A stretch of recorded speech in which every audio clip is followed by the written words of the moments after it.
Welcome to Sweet Life Beat Life. We hope this video helps. For the only way to make whipped cream of coffee, measure precisely.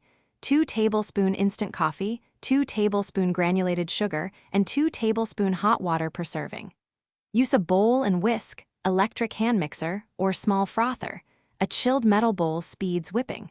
Prepare 1 cup cold milk or 8 Oz per glass and ice if you prefer chilled drinks. Have a spoon and serving glass ready. Accuracy in the 2:2 ratio makes the foam stable and predictable. Combine the 2 tablespoon instant coffee, 2 tablespoon sugar, and 2 tablespoon hot water in your bowl. Stir briefly to dissolve. Begin whisking at low speed to avoid splatter, then increase to high.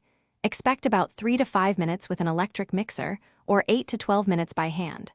Whip until the mixture is glossy and holds stiff peaks that do not collapse. For firmer texture, chill the whipped coffee for 5 minutes. For softer foam, serve immediately. Adjust sugar to taste. To assemble, fill a glass with 1 cup cold milk or 8 Oz warmed milk and add ice if desired. Spoon the whipped coffee foam gently on top so it floats as a distinct layer. Use about half a recipe for a lighter top or a full recipe for a thick cap. Serve immediately and instruct guests to either stir the foam into the milk or sip through it for a layered experience. Leftover whipped coffee can be refrigerated up to 24 hours and re-whipped briefly if it deflates.